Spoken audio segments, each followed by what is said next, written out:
Right. So I hope this is gonna go well. It's 4 in the morning right now, and I just came out of Endgame of the midnight screening. I was regretting going to it, and I do not anymore, not in the slightest. So I don't think I have time to review this properly, but I really have to get this out there. Like, oh my fucking word, this was the biggest movie I've ever seen in my life, or at least it feels it. Like there were just so many big moments, and really, if I'm not going to spoil anything, at least I don't think, but just stop watching this if you've not seen it. Go and see it. Like I was someone who I really liked the Marvel films in Phase One, but it kind of dropped off a bit, except for Guardians of the Galaxy, and I was quite disappointed with Avengers 1 actually back in 2012. I liked it, but I didn't think it was all it was hyped up to be. It was the biggest movie ever at the time. No, this fucking is the biggest movie ever. In fact, I will talk. Don't know spoilers, but just don't watch this if you've not seen it, because I don't want to like go in as blind as possible. I knew nothing, and it was like the first fucking hour of this film is just it's just like depressing and melancholic, and it's just consistently dour character drama, like in a Marvel film. It's unbelievable. Like it's a really, I mean, obviously, like I've got a cold, if you can't tell. I'm sorry if the sniffing's coming up on this.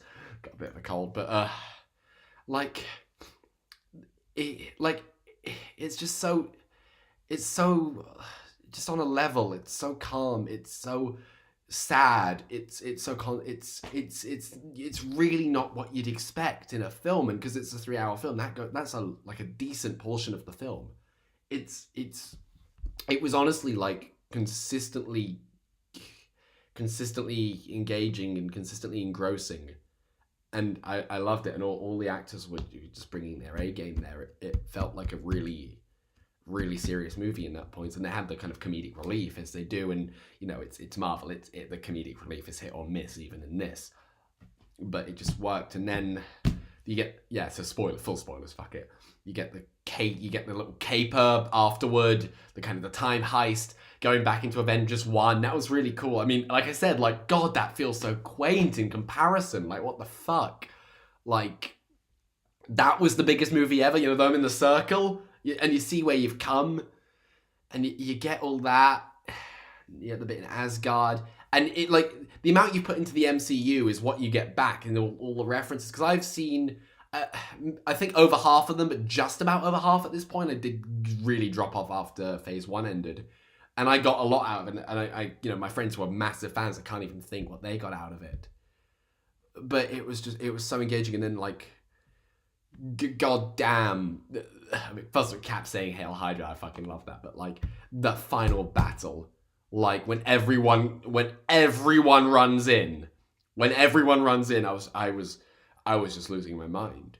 Like honestly, it was so big and epic, and just feels so much throughout this entire film. And I'm really kind of sad I can't do a proper review of it. I was contemplating in just the last few minutes, what do I do with this? But it's such a range of emotional places. This is a blockbuster in the biggest of sense. I'm going to predict it's going to be the highest grossing film not directed by James Cameron, so the third highest, just behind Avatar and Titanic. But like, it's a blockbuster in the truest of senses. It's so big and epic, and you feel so much, and the budget and the effects. Like it's an all-encompassing film, and I'm so glad I saw it on a really big screen. I'm not a big Marvel fan. Okay, my favorite Marvel film other than this is Guardians 1, which I would give like a 4 stars, 8 out of 10 to. I really do like that film. Most of them I just think are average movies. Like, they're enjoyable films, but they're average. I'm not a Marvel fan when I say this. But like, at least my instant reaction now, I mean, who knows, like, I might wake up tomorrow, and if I can sleep, that is, and be like, fuck, I really I overdid it there. But this is a blockbuster. We're talking Back to the Future, Lord of the Rings, Jaws. Like, this is a proper event film, and just now, again, this current feeling, again, I might just realize I'm totally wrong tomorrow, but I'm very sure. I've just done my best films of 2018 list. I'm sure this is going to be top of my 2019 films, which is, it's weird going from like a small little independent film about Holocaust denial and remembering history in 2018 to fucking Avengers Endgame in 2019. I obviously can't be certain, but this is one of the best cinema experiences I've ever had, and it was a nightmare going through all like the sea of people going at midnight, and it was in like one of my least favorite cinemas. It's the View up in Leeds. It's actually horrible.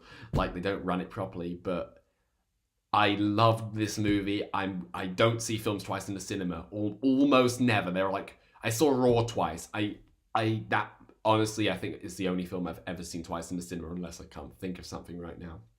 I probably will go see this again, like in the summer or something. It'll be around for a while.